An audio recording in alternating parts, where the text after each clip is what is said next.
Hello, it's Michelle Rubel, and I'm very excited and honored to be able to apply for the coaching position with David Bayer. We'll jump right into the video questions on methodology. The first one being to explain meta distinctions in the mindset methodology and how they create transformation. The meta distinctions in the mindset methodology are tools that help uncover and shift limiting beliefs so that real transformation can occur. The two meta distinctions I primarily use when I'm coaching are the power of decision and the two states of being, and together they work on both the conscious and the nervous system level. The power of decision begins with identifying a limiting belief, often something that has been operating automatically in the background. Once that belief is identified, a new decision is made using the decision matrix tool. This allows the person to clearly see the cost of staying in that old belief versus the benefit of choosing a new one. However, the most important part of this process is building the evidence of that new decision. Evidence gives the brain something concrete to anchor to, and each time that old belief surfaces, the individual intentionally reinforces the new decision and recalls the supporting evidence. Over time, this repetition helps rewire the brain and the nervous system, creating a new, more empowered default response instead of an automatic limitation. The second meta distinction, the two states of being, focuses on awareness and emotional regulation. It helps individuals recognize when they're operating in a primal state, which is driven by fear, stress, or emotional reaction, versus a powerful state, which is grounded, intentional, and resourceful. By paying attention to when and how often they enter into each of these states, individuals begin to see patterns in their behavior and in their decision making.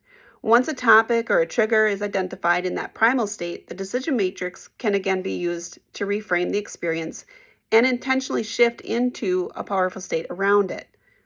Together, these meta distinctions create transformation by increasing awareness, interrupting automatic patterns, and reinforcing empowered choices. Rather than reacting from old conditioning, individuals learn to consciously choose beliefs and states that support their growth, clarity, and aligned action. To explain what a limiting belief is and how it shapes someone's reality and how it's actually transformed, not just changed. A limiting belief is a thought or an assumption someone holds about themselves, others, or the world that unconsciously shapes the decisions that they make and the outcomes they experience. Most limiting beliefs operate below the conscious awareness, which is why they're so powerful. People often don't realize that they're acting from that belief. They just simply experience life as if it's just the way things are. These beliefs shape their reality because decisions, behaviors, and emotional responses are made in alignment with what they believe to be true. Over time, the brain looks for evidence to support that belief, reinforcing it into a habitual pattern. This creates a psychocybernetic loop where perception, decision-making, and results all point back to that same belief.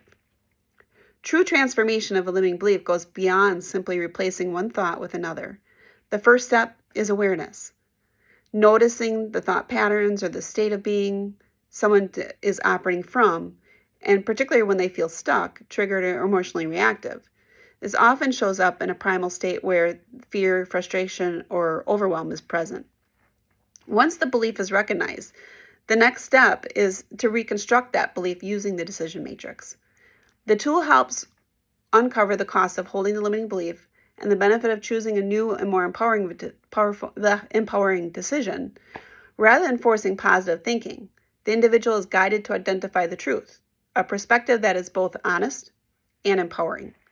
Transformation happens at this level because the nervous system and the brain can accept the truth more easily than a forced optimism. The final and the most critical step is reinforcement. The habitually reading, speaking, or recalling that new decision and the evidence that supports it, the brain begins to form new neural pathways. And over time, the old belief loses its emotional charge, and the new belief becomes a default way of thinking and responding. And this is what makes change lasting. It becomes embodied and not just intellectual. A common limiting belief I've encountered often when I'm in coaching with people is that life is hard. And often this decision was made during a challenging or a painful experience that they had been, reinforced over time. Once someone decides life is hard, the brain selectively looks for that evidence to prove it. Challenges become proof and ease is overlooked.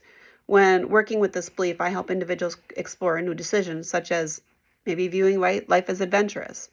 From this perspective, situations previously labeled as hard can be reinterpreted as turning points, lessons, or moments of growth. And as this new decision is reinforced, people begin to notice opportunities, synchronicities, and a higher level of energy when facing the challenges. The external circumstances may not change immediately, but their experience of life does. And that shift in perception allows how they respond and ultimately transforms their reality. And so, how do emotions affect data or information within the mindset methodology? So within the mindset methodology, emotions are understood as just data or information and problems to eliminate or suppress. Emotions arise from our experiences and, more importantly, from the story we tell ourselves about those experiences. That story creates thought patterns, which then generates an emotional response. From that emotional state, we take action or choose inaction. In this way, emotions act as indicators of the beliefs and the decisions currently operating beneath the surface. And when the clients understand emotions as information, their relationship with fear and frustration and resistance begins to change. And instead of seeing these emotions as something going wrong, they begin to view them as signals, asking for attention. These emotions point to an area where a belief, expectation, or a decision may be misaligned with what that person truly wants or values. Fear, for example, often highlights a perceived risk or an outdated belief about safety or capability. Frustration can signal that someone is pushing against a boundary, pattern, or expectation that no longer serves them. Resistance frequently shows up when there is an internal conflict, where one part of the person treats change and another part is holding on to familiarity or protection. Rather than avoiding these emotions, the methodology invites clients to slow down, become curious about them. By paying attention to what these emotions are communicating, clients can then create intentional decisions and instead of reactive ones. The emotion helps identify what they don't want, which naturally clarifies what they do want. From there, tools like the decision matrix can be used to shift perceptions and move the nervous system from a primal state into a more powerful state. This understanding transforms emotions from obstacles into, guides. Fear, frustration, resistance no longer block progress. They help direct it. Clients learn that when they work with their emotions rather than against them, their perception expands. And as their perception changes, so do their choices, their behaviors, and ultimately the opportunities and experiences that show up in their lives. And in this way, emotions become valuable feedback that supports alignment, clarity, and empowered action, rather than something to be fixed or avoided. In the methodology, resistance is information to work with. And how would I explain that to a client? How would I coach them when it arises? So within the methodology, resistance is not viewed as something to push through or eliminate. Instead, resistance is understood as valuable information. When resistance arises, it signals either a misalignment in the present moment or an unresolved experience or belief from the past that is influencing the current situation. And in both cases, resistance is inviting awareness rather than force. When explaining resistance to a client, I help them understand that the resistance often is affecting the nervous system, or it's the nervous system's way of trying to protect them. The feelings associated with resistance, like tension, avoidance, frustration, or shutdown, they're derived from the thought process. That thought process may be something that was ingrained in them early in life, or it may be a rejection of their current state because it's not in line with their values, their desires, or their sense of identity. Coaching a client through resistance begins with curiosity rather than judgment. Instead of asking, "Why am I stuck?" we explore questions like, what is this resistance trying to protect me from? What feelings are causing me to feel unsafe or misaligned here? What decision might I already be operating from? The powerful questions help slow down that reactivity and bring that client into awareness. And as we explore the answers, it becomes clear whether the resistance is part of a lifelong pattern or a situational response that requires a new decision. Lifelong patterns often reveal deep-rooted beliefs that once served a purpose but are no longer relevant. Situational resistance, on the other hand, may be signaling the record for a boundary or a different approach or a greater alignment with the client's desired outcome. And once the source of resistance is uncovered, the next step is to consciously create a healthy new decision. This may involve choosing a path that's more aligned or adjusting expectations or reframing that situation so the nervous system can move out of the primal state and into a powerful one. And rather than forcing action, the client learns how to move forward from a place of clarity and choice. By working with the resistance instead of fighting it, clients begin to trust themselves more deeply. Resistance becomes a guide that leads them forward, aligned intentionally decision making and outcomes that feel both sustainable and more empowering for them.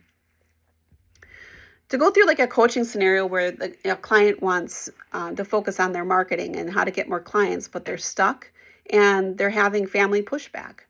So in this coaching scenario, my first priority would be to address the client's state before addressing the marketing strategy. When someone is wanting to give up or feeling pressure from family, they're often operating from a primal or driven by fear, scarcity, or uncertainty. If we try to solve marketing from that state, we're likely going to reinforce the same patterns that aren't working. I would begin the call, by anchoring the client in wins and ask them to identify wins they've had in their business, even small ones. And if they struggle to find wins in business, I would have them choose wins from other areas of their life. It helps shift their nervous system into a more powerful state and reminds them that they are capable of progress and success, even if it's not showing up where they want it to yet. And from there, I would explore patterns, not just the current problem. Ask questions about their past, such as whether they've encountered other situations where they feel like no matter what they did, nothing worked. It kind of opens the door to identifying any psychocybernetic loops that are occurring, self-reinforcing thought patterns where the belief that nothing will work becomes self-fulfilling prophecy. If this pattern is showing up in other areas of life, it's likely not a marketing issue at all, but a mindset pattern influencing their actions and their creativity. And next, I would bring attention to the emotions as information. What feelings are coming up when they think about marketing and client attraction? Is there fear, frustration, scarcity, or pressure around income? I'd also explore what comes up when they think about family approval and suggestions on getting a regular job. These emotional responses provide insight into the beliefs driving their behavior and their decisions. Once these feelings are identified, we can work backward to uncover the underlying thoughts and decisions associated with them, especially if the same emotional patterns appear in earlier life experiences. And this is where the transformation happens.